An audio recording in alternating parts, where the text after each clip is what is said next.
I'd like to call to order the regular meeting for Shafter City Council Tuesday, April 20th, 2021. Let the record show members of council are present except Councilmember Lopez, and he's excused.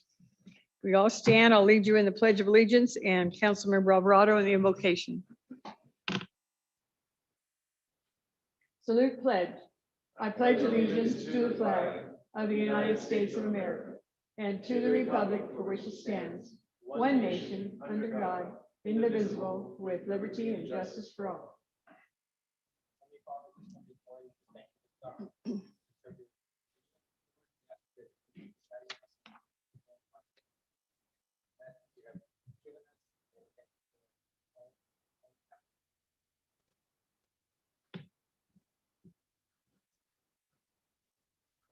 Okay.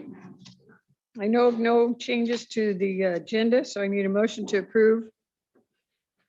Make a motion to approve as read. I'll second. We have a motion by Mayor Pro Tem Givens and seconded by Councilmember Espinoza to approve the agenda. Councilmember Alvarado, Yes. Givens, Yes. Espinoza, Yes. and Prout. Yes. Okay, we always have fun parts in our meetings are always fun, but this time I'm going to call up Linda Martin, who is going to help us because they have continually recognized people with recycling. And because we didn't have chamber awards this year, we're going to do it here at the council. So I'm going to come down and show you what we have, and then you're going to give us a little synopsis of what you have.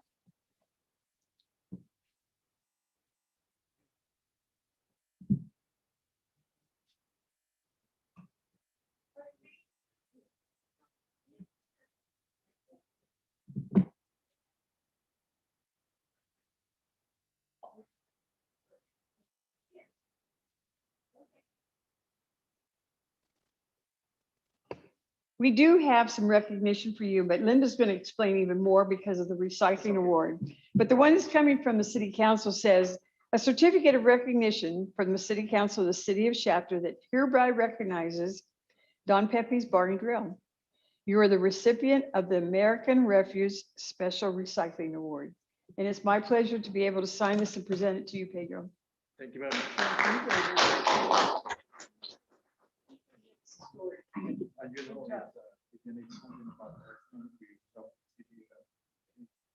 Right, and you get a chance to talk to you. Oh, could we? You need to do pictures?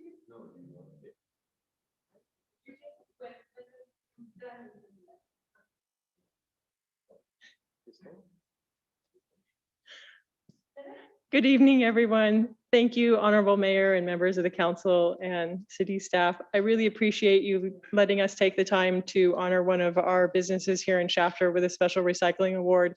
We normally get to do this at the awards banquet. So we really wanted to highlight Don Pepe restaurant here in Shafter for their commitment to recycling. They made out a big swap out before the regulations even hit, actually, and they swapped out their trash levels and moved it into organics with their food waste and started blue bin recycling. And we just can't thank them enough for being proactive in our community and setting a great example to the rest of the businesses here in town. So I just wanted to give this award.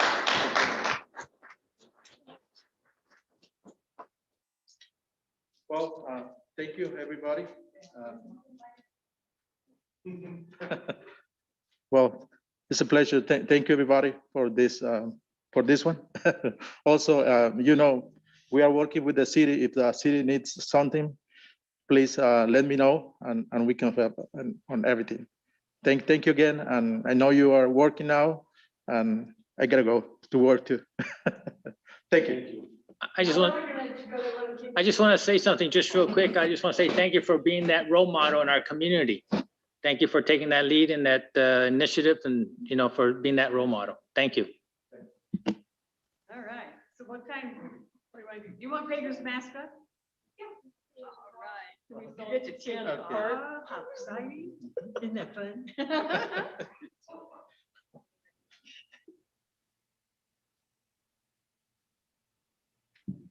Thank you. You're good? Oh, I'm good. Oh, you're good. Yes, sir. Yes, you have fun. Thank you. Great.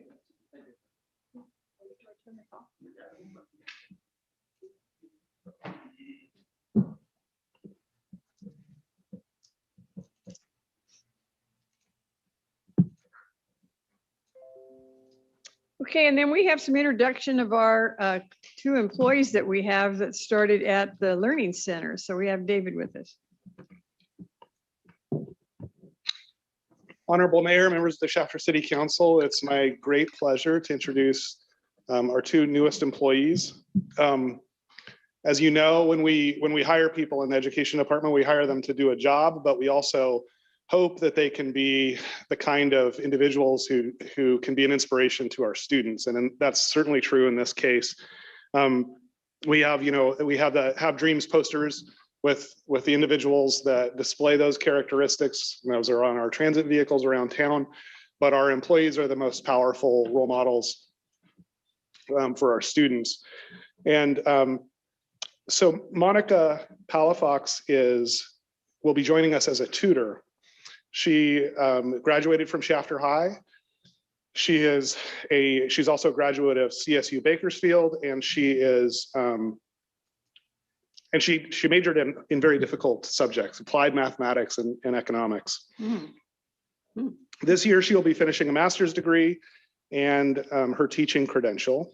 Monica's a first-generation college graduate, and she's both talented and generous and somebody who has a big heart for Shafter. I first met Monica when she was volunteering, helping students on her own time at the Shafter High Tutoring Center. So it's a great privilege and a pleasure to have her on the team now as an employee. Margarita Rodriguez will be a teacher for us. As you know, one of the strategic areas that's been talked about in this chamber is how are we going to help our students as they transition from high school to whether the workforce or college and be successful in that. As you hear about Ms. Rodriguez's experience, I think you'll see how she will be able to help us in this area. She's also a first-generation college student, graduating from CSUB with a bachelor's degree in political science and communication and a master's degree in public administration. She also studied international government in Sweden for a year. Ms. Rodriguez has worked in education for almost 10 years, 6 of which have been in higher education at Cal State Bakersfield and Bakersfield College. She has a passion for helping marginalized students reach their full potential, whether that's through a 2-year degree, a 4-year degree, or career training. And I'm very excited to be working with both Monica and Margarita and look forward to seeing the impact they will have on our students. So I believe they're both on. If you have any questions for them, or if they would like to, if either of you would like to say something. Can you put them on the big screen? There, okay. There we go. That's Monica or This is Margarita. Margarita? Okay. Hi, Yeah. Margarita. You have some comments for us? Hi, I'm Maggie. The only person who calls me Margarita is my mom, and that's when I'm in trouble. So just Maggie. Nothing. I'm just really excited to be working with the Learning Center and help the Shafter community. Something that I didn't include in my, bio was that I spent an entire summer at Shafter recruiting migrant families. So I would have my break at the Rite Aid, literally 15 minutes. So I'm somewhat familiar. So it's nice to come back to Shafter. So, but again, I'm really, really excited, for what's to come and to work with, with the city and help the community.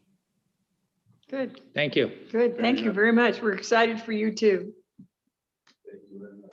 Okay, do we have Monica? Monica? Yeah, likewise, I'm pretty excited to be helping out any way I can. I've always been more than willing to and more than happy to help anyone, be it paid or unpaid. To me, all that matters is just making an impact and making sure to be a resource. So, yeah. Sure. Yeah, very, very good. Yeah. Already got the Shafter merchandise going. I like it. Yeah, we like the shirt too. Yeah, you fit in very quickly. Super nice. Good. Thank you for joining us. Thank you both. All right. Thank you, David. Okay, public comment time. Anyone in the audience have anything they would like to add at this time? Public comment? Did we receive anything through the office? No public comment at this time. Okay. Council members have any announcements? I did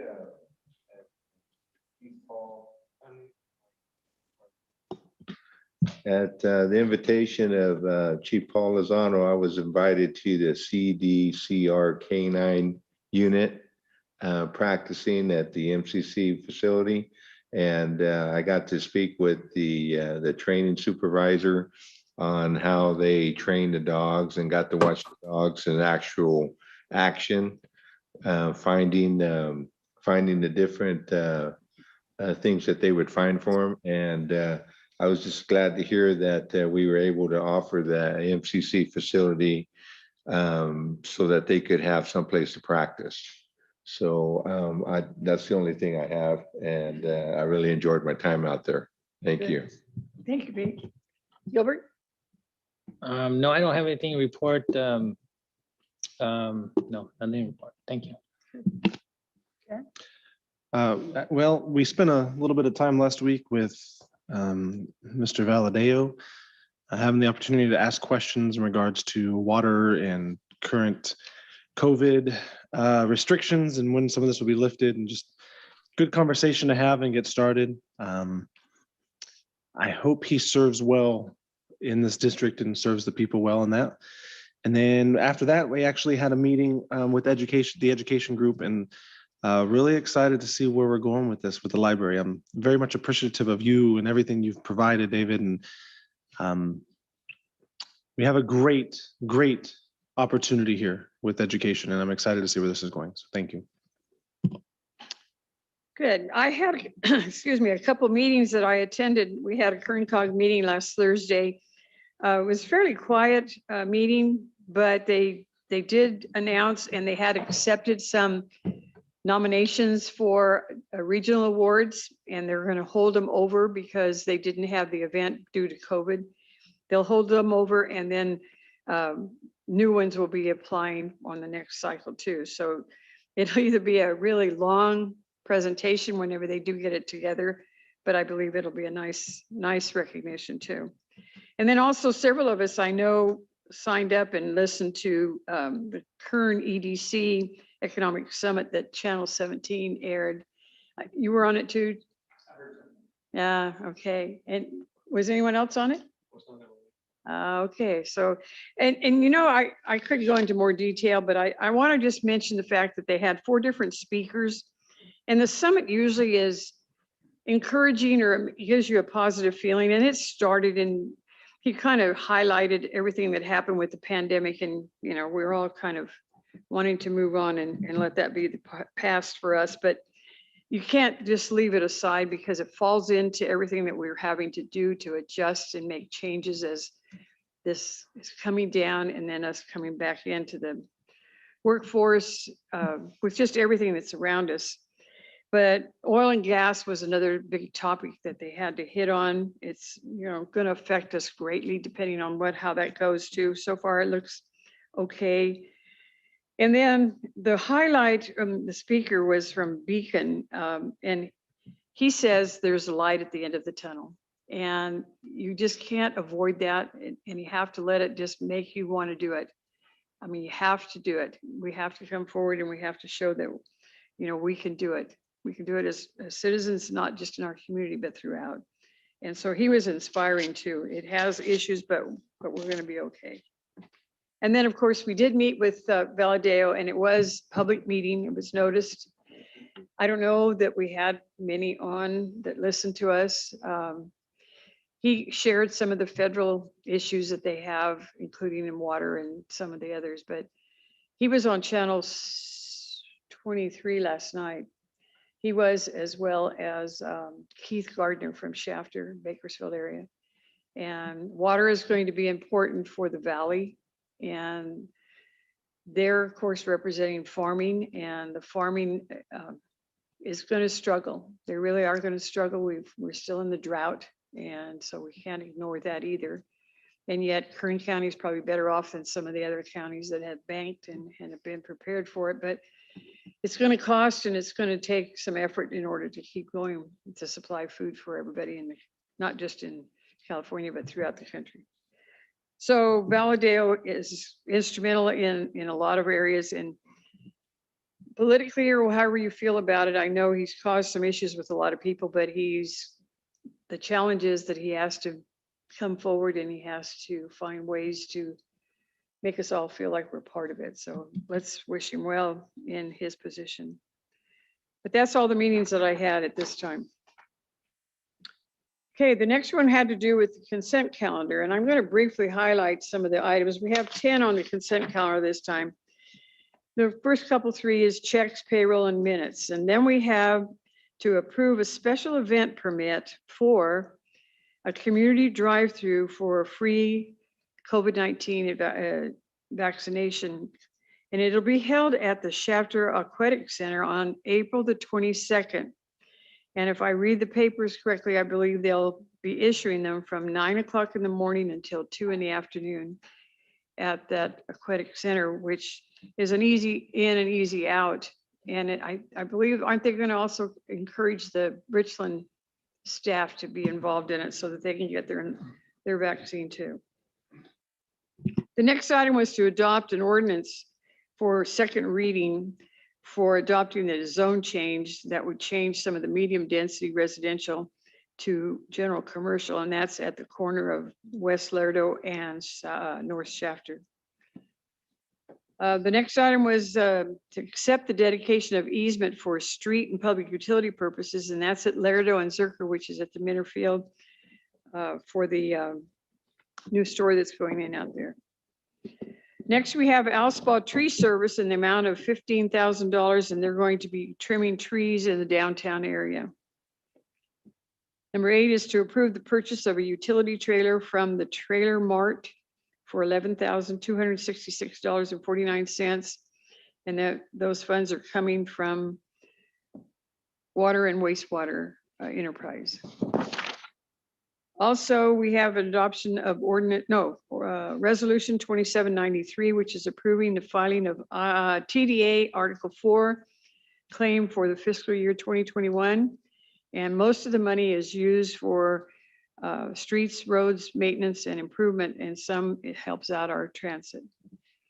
And the last item is to award a construction agreement to Advanced Lighting Services for the amount not to exceed $75,000 for emergency repair and replacement of street lights in tract 5984, which I believe was Freedom Homes. Isn't that right? Yes.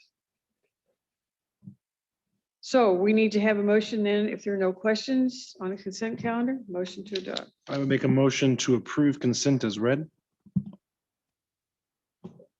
I'll second. Okay, we have a motion by Mayor Pro Tem Gibbons, seconded by Councilmember Espinoza. Councilmember Alvarado, Yes. Givens, Yes. Espinoza, Yes. and Proud. Yes. Management reports. The first item is the consideration of a request for the city of Shafter to make a financial contribution in the amount of $15,000 to sponsor the new scoreboard at the Shafter High School football field. Certainly, Mayor and Council, this was a council request from the presentation made by the high school coach of some fundraising activity that they're undertaking for sponsorship. I think there was 5 spots available on their new scoreboard. And in the amount of $15,000, I think it was a 3-year term that would allow the city's name to be up there. And so by way of background, in terms of contributions the city has made in the past, in 1999, the city council took a policy of not making financial contributions to nonprofits. However, in 2012, again, supporting the high school, the city council made a $50,000 donation or contribution to the new proposed gym at the high school. And so this matter is brought before you for consideration in terms of what you may want to do in taking action if you want to sponsor purchase one of the 5 slots at the new scoreboard. There is an academic component that goes with the scoreboard, not just simply advertising the city's name. But as we heard from the coach, who I understand happens to teach the audio, video, media class, is that there's an academic component. This is a state-of-the-art scoreboard. That is what you might see in major venues, obviously probably smaller scale, but has all the latest gadgets, technology that would help train some of these students into entry-level jobs. I think he gave an example of one student that was able to get into the field because of what he had learned at the local high school level. So when you're given consideration of making a contribution, it's not just the buying the spot on the scoreboard, but understanding that it goes towards the contribution as well for the academics involved in terms of what the students are learning in this emerging technology that helps them prepare for entry-level jobs in the field. So that's what the staff report and the items for. So I want to say thank you for allowing him to have the presentation a couple weeks ago. I know Vanessa had also sent the items out for the chamber. He spoke to us a few weeks ago that he had one person on, had already said yes to it. And officially, as of tonight, they have all 5 of them filled up. So we are late to the game, which is not a bad thing. I'm happy that 5 businesses jumped on. Directly following the meeting from 2 weeks ago, he had pretty much everything lined up. So the 5th one who just came on, or just coming on from what I'm understanding, I don't know if they know, but they may have not had the chance either. There's about 3 others contending for that spot. So a big thank you to allowing him to be here and open that up, and it really helped him out to get that done. So I don't think there's anything to vote on tonight. No, and it really, we appreciated his presentation because it does involve us to share with the community. And he fully understood that these are opportunities for businesses to promote themselves and put their names out there. And so, yeah, his response has been, I mean, he's going to want to find something else, I'm sure, because now he has people that have stepped up that want to be involved. And so, yeah, it was a good presentation, and we certainly appreciate all he's doing over there.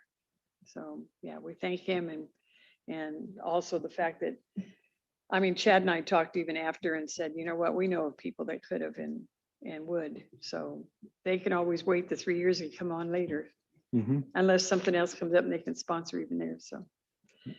So that takes care of that one. Number 2 item is a council appointee. Did anyone have any comments they wanted to say on it? You can certainly entertain a motion to table and then just bring it back if something happens. I just didn't know if we need to make a motion to do anything. Oh, I don't know that we need to do that. We just kind of move along. I just want to make sure we just move along. You don't have to. If you did, it would be a motion to table and then it would be brought back if at some future date, if necessary. Understandable. No. We'll just let it go. Okay, the next item is council appointees to the Comprehensive Economic and Development Strategy Committee, called SEDS. So this item would be something familiar to you that we did back in 2014.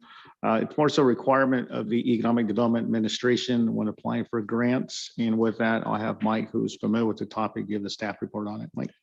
Yes, thank you, Honorable Mayor, members of the Shafter City Council. Public Works is pursuing a federal grant to fund water infrastructure improvements at the wonderful industrial park.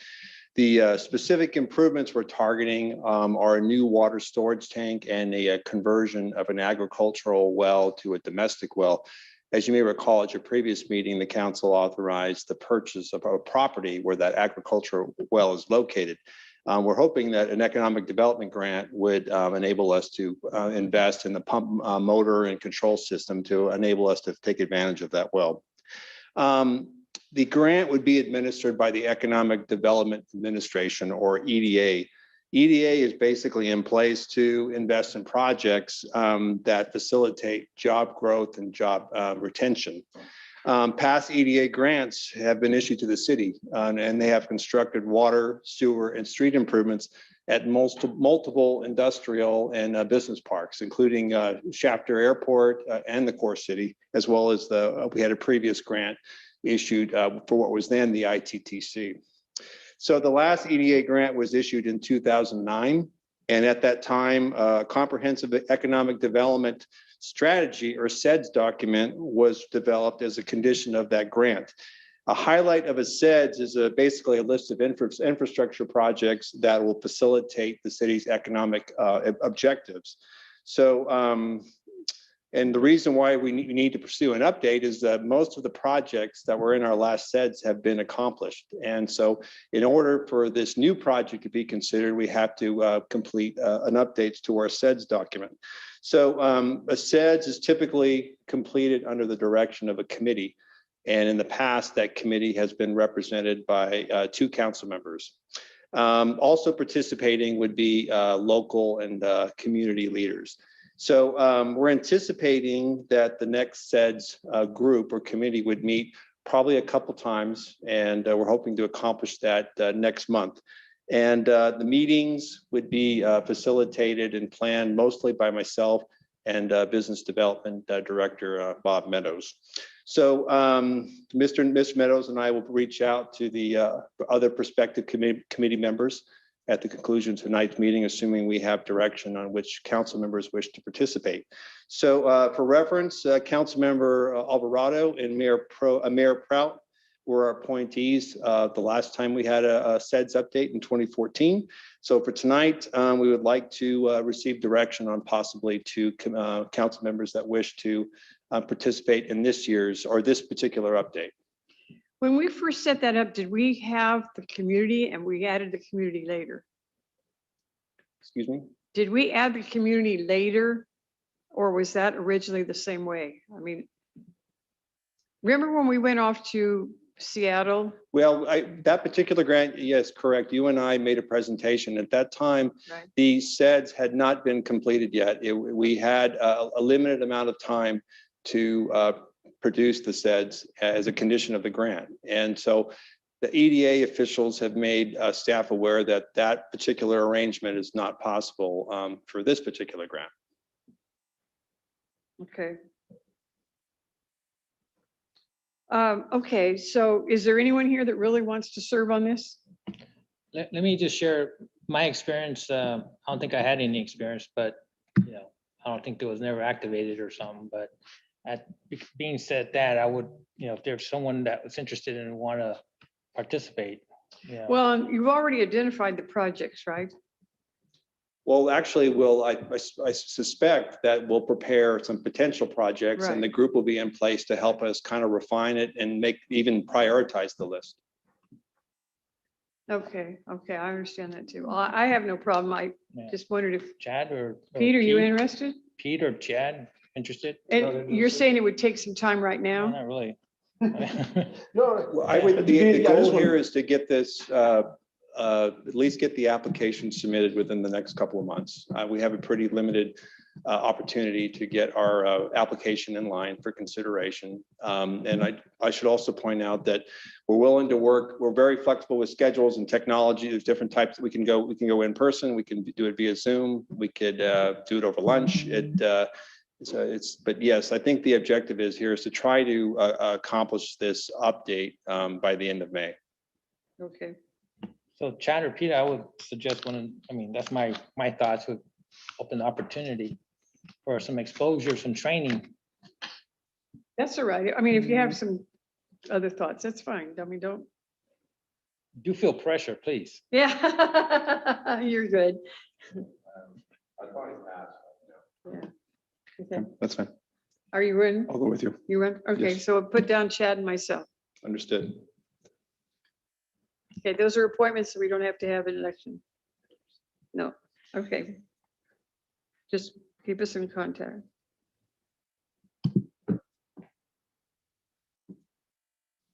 All right.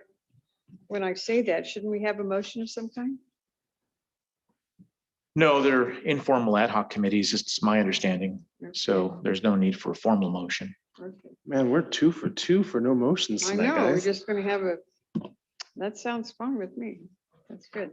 Okay, the next item is the Residential Streetscape Partnership Pilot Project. Certainly, Mayor and Council, our Public Works Director will continue with this staff report as well of a proposed pilot project that hopefully you'll find interesting and supportive of, that I think would help towards beautifying some of our local neighborhoods. Mike? Thank you, Honorable Mayor, members of the Shafter City Council. Public Works was approached by Almond Grove residents living near the corner of Fresno and Mantle Avenue about sprucing up the entrances to their community off of Mantle Avenue. I believe there's 3 separate entrances to their community. The residents there are assessed on the property taxes, and the revenues from those property taxes are used for landscape maintenance purposes. But quite frankly, the amount of money that we see from those revenues are just enough to cover the routine weekly mowing of the grass strips along there. But one resident I spoke with, Miss Katie Wiebe, stated that she and her neighbors are willing to invest time and money to alleviate the city's role in potential additional work and improvements. And this will give the residents some ownership of the look and the upkeep of their neighborhood as well.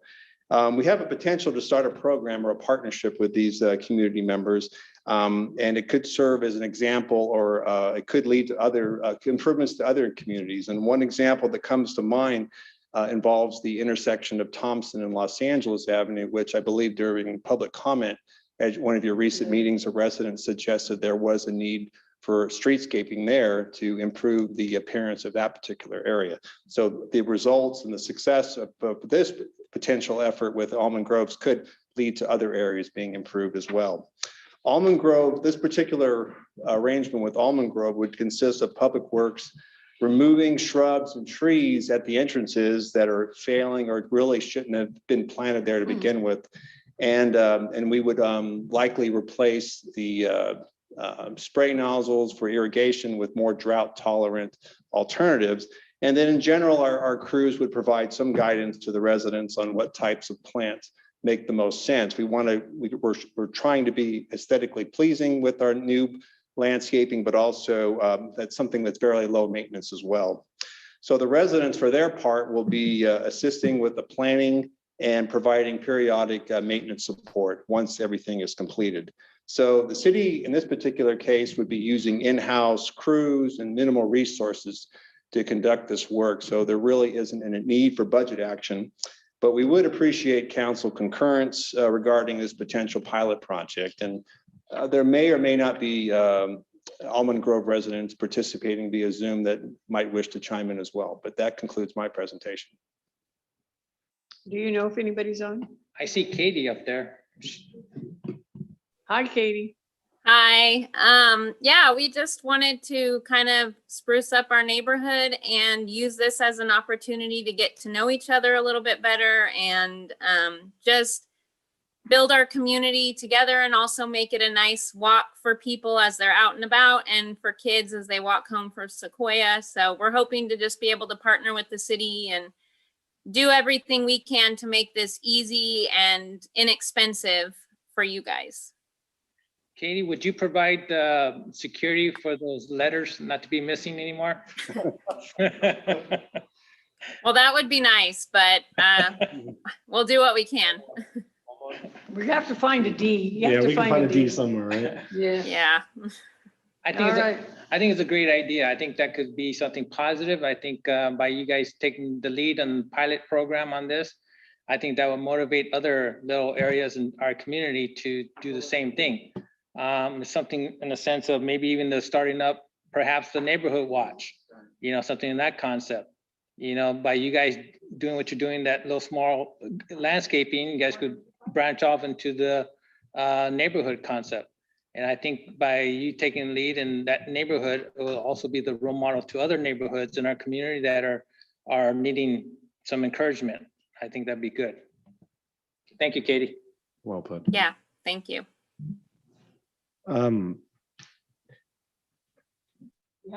No, I'd like to make a motion. So I see the recommendation, but there's not much we need to do with that, is there? No, we're just making you aware and making sure you're supportive of the direction we're heading in.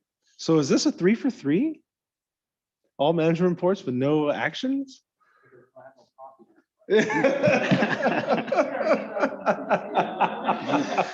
I just want to know, is there a need to make a motion on this one? There's no motion to make in this particular case, Okay. because if you're supportive of it, then Public Works will work with the neighborhood and move it forward. We just want to make you aware it's a pilot program, and if it's based on success, I think it might be as some of you have said, might be something to adopt elsewhere. So I feel bad. Like I want a motion to accept the support. I don't know what to say. No, let's have a motion. Come on.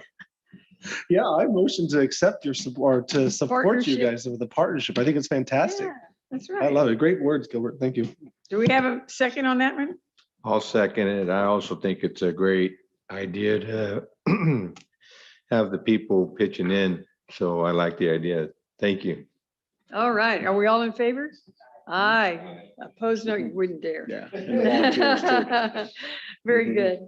Okay, we'll move on to city manager comments and reports. So Mayor and Council, just a few items. Our community satisfaction survey update has concluded. As of last Friday, they received just a little under 100 responses.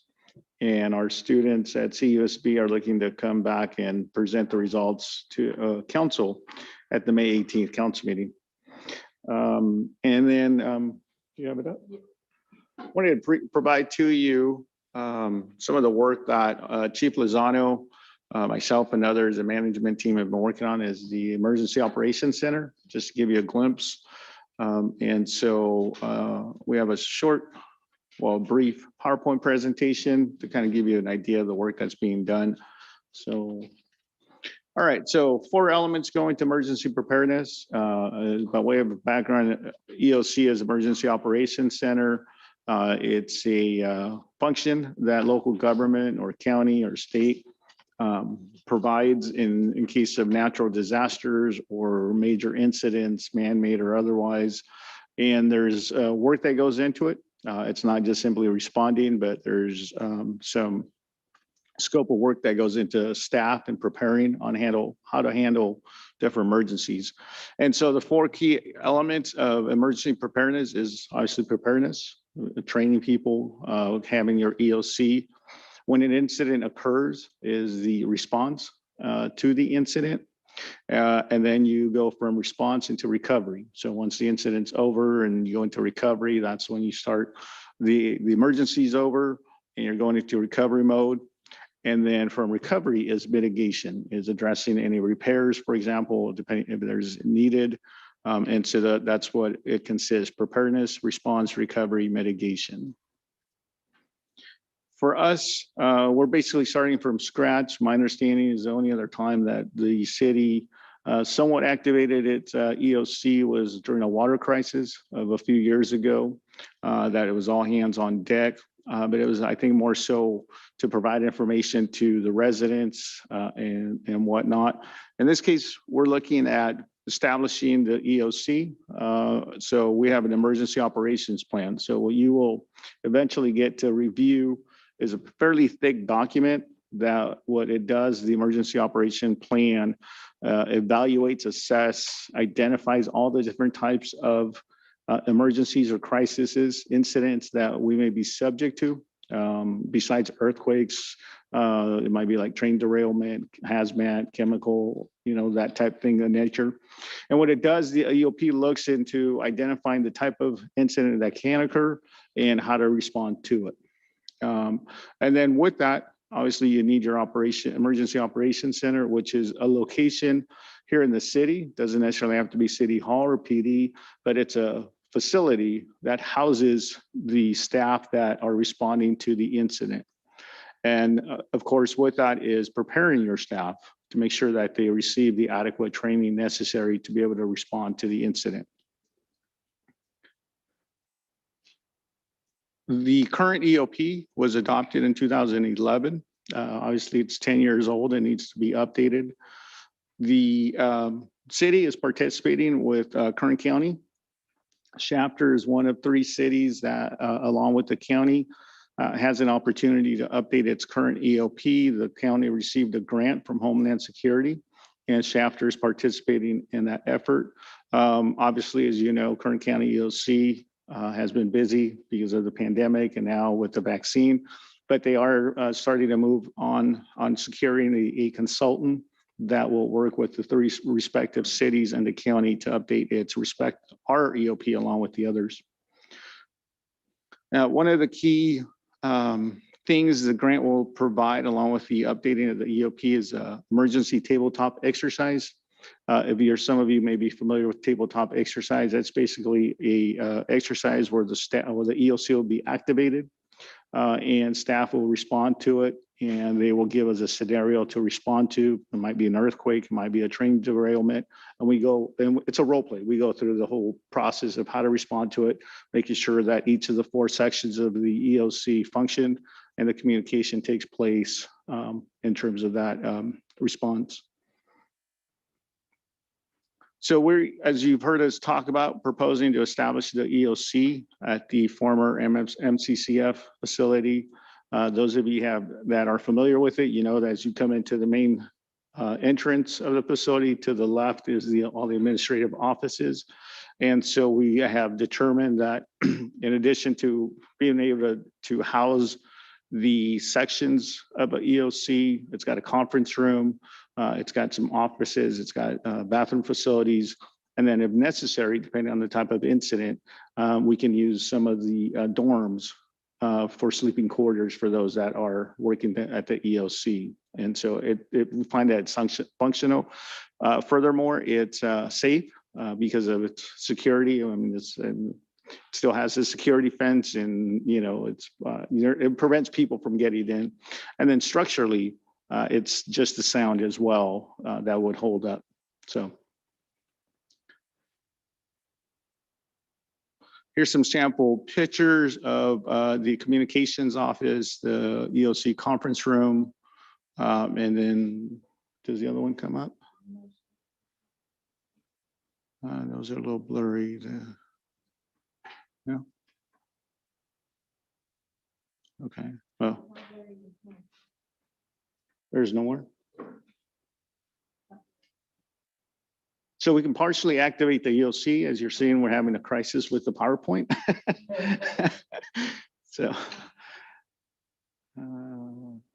So then on the top left is the cubicles for the section chiefs. And the EOC is comprised of 4 sections consisting of logistics, operations, planning, and finance. And then you have your emergency director, your PIO, your liaison, and oftentimes you'll have external agencies, Red Cross, for example. You might have the emergency response volunteers that come out and help out as well. You might have a representative from a local clinic. You might have a representative from the local high school. All your external agencies also participate in that.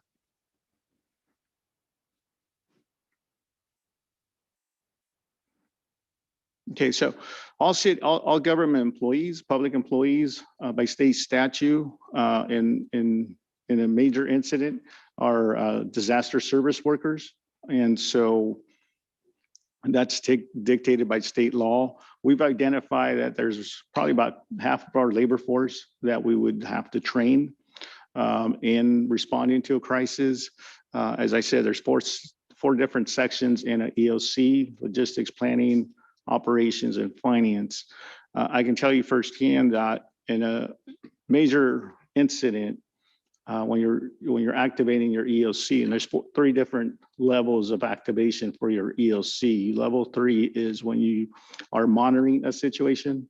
Level 2 is when you do a partial activation of your EOC, and then a level 1 is a full activation. So, for example, a level 3, when you're just monitoring a situation, maybe during a storm that you know what's coming, you've been notified by the local county EOC, weather obviously, and so you prepare. You're just monitoring the situation, so you do a level 3 activation of your EOC. Let's say now the storm is upon us and it's landed, wherever the case may be. You do a level 2, which means some of your key staff, your emergency director may respond, your section chiefs will respond, and you're doing a partial activation. You're getting the EOC ready, you're getting your documentation ready, your forms, so that if you have to go to a level 1 to respond, everything's already pre-set up. So now let's say under that scenario, the storm hits, now you got high winds, branches are falling, you got flooding going on, people need to be rescued because they're trapped in their homes because of water or whatever the case may be. You now go into a level 1, and that's all hands on deck. Your public safety personnel is out on scene. Your public works is helping clear the drain inlets, your DIs to make sure water's flowing, putting up barricades, signage, wherever it may be. Signal lights go out. So that's a scenario in terms of going from a level 3, 2, 1 of a full activation.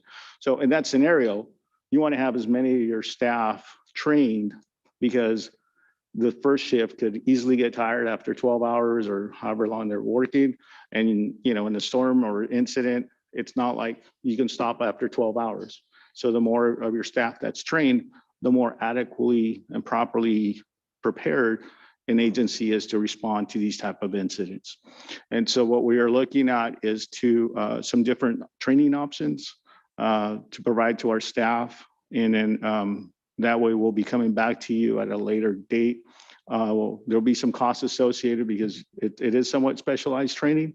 You have the NIMS, which is your National Incident Management System, and then you have your SIMS, your State Emergency Management System. So we have to train our staff to follow the SIMS, which ties back into NIMS.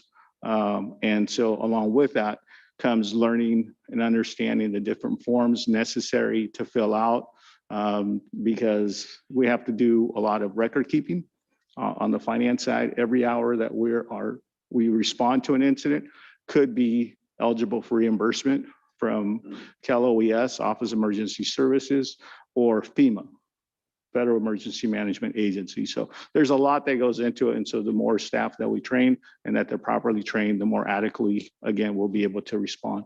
So this is just a high level overview of the work that's been going on. As I said, Chief Lozano has been a primary lead on this and working. And we also want to make you aware that probably next month at one of our council meetings, we may be coming back to you with a budget for training of our staff so that we're properly prepared for that. And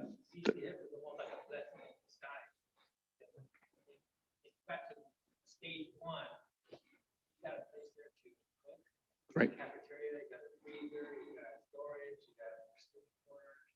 Generators. Mhm. Yeah. Right. Yeah. For now, yes. And when we became vacant, we toured it and we said, you know, this is an ideal location for a EOC. It's well set up, you know, and then we can always have a backup. Let's say something happened to the EOC at the MCCF and it's not structurally sound. We may move here or go to PD conference room or City Hall, but as a primary location, you're right. The MCCF was an ideal site or is an ideal site. So that concludes our presentation. Again, it was just informational to let you know the work that's going on, why it's being done, and then to bring to your attention that we may need a budget in order to train all our staff. But we're doing the research on that, and that'll come to you at a later date. Been a topic that's been around for many years. Some efforts quite full blown, so we're fortunate. But we're going to be prepared, so that's Definitely good. We're in good spot. Gabriel, there's no stipulation with our current contract with the state and using it for what we plan on doing. There's no issues there. No, the contract has been, the contract for operation has been terminated, and per the 1996 settlement agreement, the fact that it's terminated and it's sitting vacant, there's no action for the state to do. They haven't even sent us a letter saying they want to exercise their 1-year lease. So as far as we're concerned, we have control of the facility at this time. Okay, thank you. Okay, any other departments? Comments? Yes, Mayor, we have our Public Works Director with a few updates for you. Thank you. Honorable Mayor, members of the Shafter City Council, speaking on behalf of Public Works, I'd like to update you on one project and one research effort. The research involves a policy for commercial truck parking. I believe at your strategic planning session, the city manager stated that staff will soon be reaching out to commercial truck drivers and asking them to complete either a digital or printed survey. The point of the survey is to learn from their experiences and issues with parking their vehicles and hopefully learn about the potential impacts if the city were to restrict or prohibit parking in certain areas of the city. The surveys, the printed surveys will likely be distributed by the police department, inserted on windshields, and the areas we're targeting would be obviously East Ash and Walker Street, where some are more prominent areas with commercial truck parking. And with the research period itself, we hope will take, what we expect will take approximately a month. And then provided the responders leave their contact information, we'd like to follow up with them and make sure we fully understand their position. And shortly thereafter, we'll hopefully have the results to share with you, and maybe even some policy recommendations moving forward as early as this summer.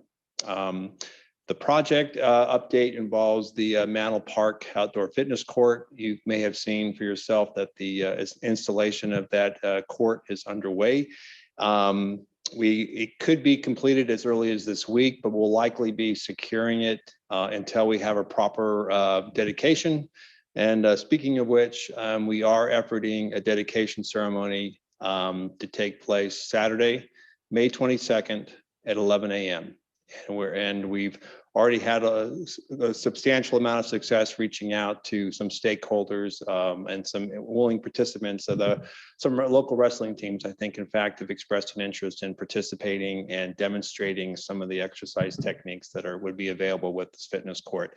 If the council or the public has any questions or wishes to participate, they can reach out to me or Rachel Zermania with the city manager's office.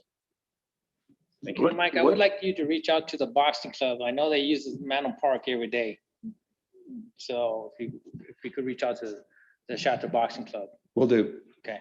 What time was that? 11 a.m. 11 a.m. Are we planning some presentations too, or are they just going to do a? I expect it to mirror what was prepared for the Veterans Memorial dedication. We'll probably have a limited number of speakers, but the emphasis of the dedication is going to be to see this exercise court in action. So, and then we'll have representatives from the National Fitness Campaign, the outfit that sold us the equipment, and they're going to demonstrate how to use the equipment. But apparently there's also a mobile app where those who choose to use the court can learn from an app exactly how to use the equipment and what type of routines they could do while they're out there. And so they'll have representatives present as well. There'll be promotional items as well to distribute at the event. Nice. Okay. So we could put some signs up there announcing the date too then. Signs at the actual site? Yes. Certainly. Yes. I noticed the one that you have there is being constructed. So yeah. That's right. Good. Good. Anything else? Were there any other groups that we should include? No. I thought maybe, now the wrestling is all from the high school, or is it all spans of age? I believe the high school. Former council member Esperacueta is going to be is also kind of coordinating that on our behalf. Okay. I know we used to have a young group. Do we still have a young group that wrestles? Well, and I know David Mack and some of the others were involved in that for a few years too. And I don't know that they ever came along. Is he doing some? Yeah, see, okay. Okay. Well, even if they didn't participate, they could come and be there. I mean, that sounds good too. Okay. Certainly. Okay. Very good. Thank you. Anything else? No? Anybody? All right. I hear no other reports, and we need to have a motion then to go into recess for a closed session. And there are two items.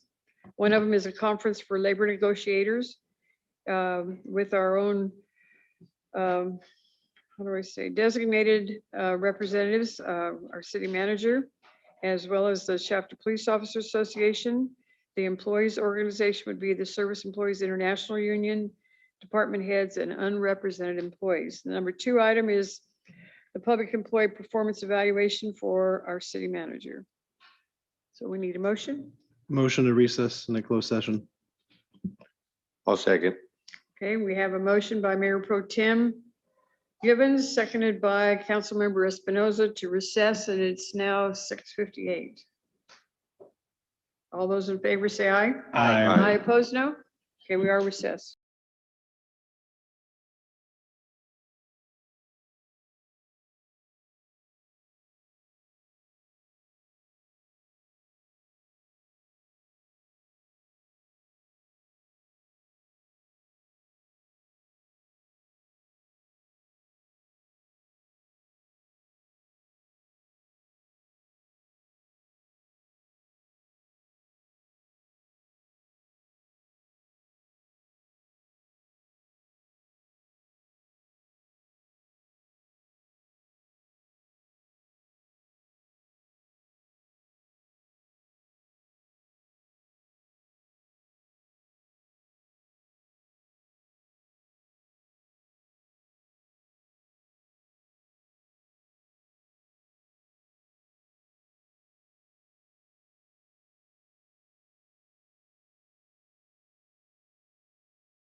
Okay, we're back in session and I will call upon our attorney that will summarize the two items that we had in closed session.